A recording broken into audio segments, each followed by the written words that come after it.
Hey, who doesn't like a good slasher film? If you grew up in the late 70s and early 80s, you were treated in a short time span to some of the most, if not the most, iconic slasher characters in film history.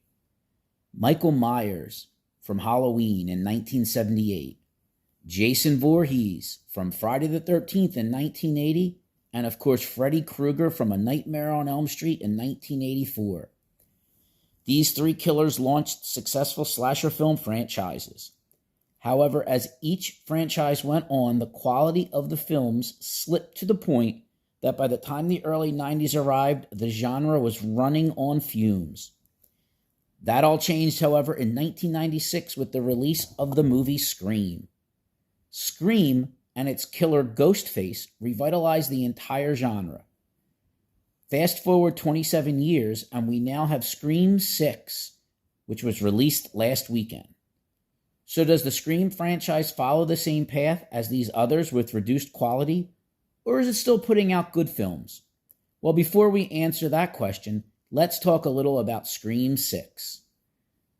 So our story picks up 1 year after the events of Scream 5, where we find the core four characters from the last movie, Sam and Tara Carpenter, again played by Melissa Barrera and Jenna Ortega, along with the twins Mindy and Chad Meeks Martin, played by Jasmine Brown and Mason Gooden.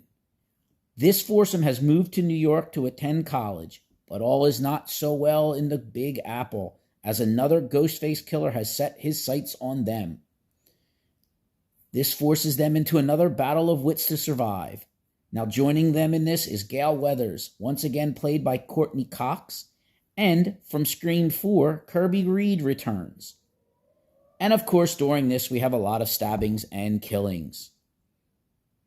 Now, I will not spoil the rest of the plot, but I will say that this follows the exact same formula as every previous Scream movie, beginning with a phone call, which leads to a Ghostface killing, the meeting of our protagonist, more killings, a character giving a speech about the rules of horror movies. This once again is performed by Mindy, who instead of giving us the rules for horror films or sequels this time, gives us the rules for franchises. Then, of course, some more killing. Then our main cast tries to figure out who is on their side and who may actually be the killer, followed, of course, by more killing, finally culminating in a reveal of the killer or killers. Now, this is the first Scream movie to not feature Neve Campbell playing the role of Sidney Prescott, although her character is mentioned. Also, we are without David Arquette's Dewey Riley, who was killed off in the last movie, making Courtney Cox's Gale Weathers the only character to appear in all 6 films. Well, except for Ghostface, of course. Something struck me as funny during Mindy Meeks Martin's speech about the rules of a franchise.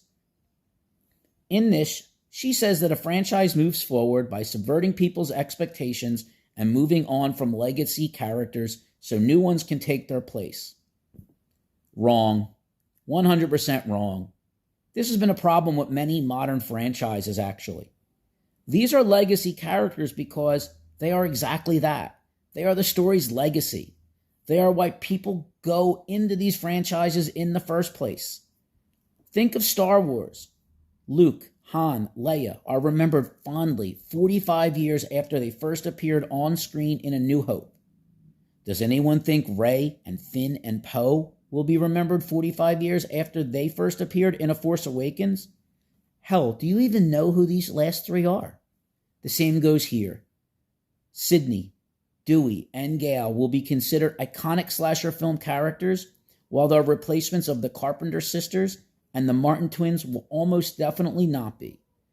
I think a long-term successful franchise does better when it keeps its original characters, adds additional characters, without subverting our expectations by elevating these new characters over the established ones. But hey, what do I know?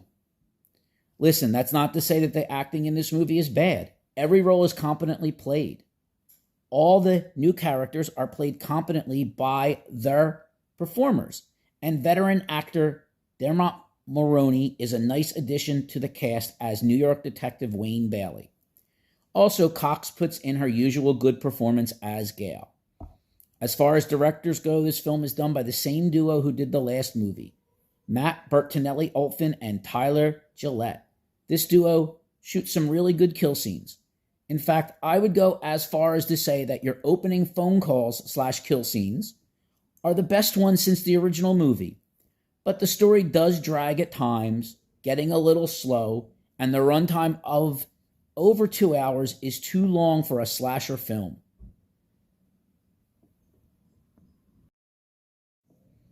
So, final verdict on this film. Is it worth your time? Look, if you're a fan of this franchise, you'll probably see this movie. But honestly, there really isn't anything new here. Yeah, some of the kills are a bit more gruesome. There may be a plot twist or two added in, but it's nothing that we haven't already seen. It follows the exact same playbook as the previous 5. And while I'm not saying it's a bad movie, it's just generic, and you will see it, and then afterwards you'll immediately start forgetting it because nothing stands out. And at a little over 2 hours, it's just a bit too long for a slasher film, considering that the plot doesn't support this runtime. Now, I'm sure this movie will make a ton of money, leading to a Scream 7, but honestly, how much gas is left in the tank of this franchise? It's running on fumes if you ask me, just like the 3 others I mentioned earlier. So let's give this movie a 5.5 out of 10. If you plan on seeing this, don't waste your money going to a theater. Stream it. Just don't expect much more than your average run-of-the-mill slasher film. And, as always, if you like what you heard, click the like button, subscribe, leave a comment or even a suggestion on something you would like to see me review. And if you did not like what you heard, I thank you for listening anyway.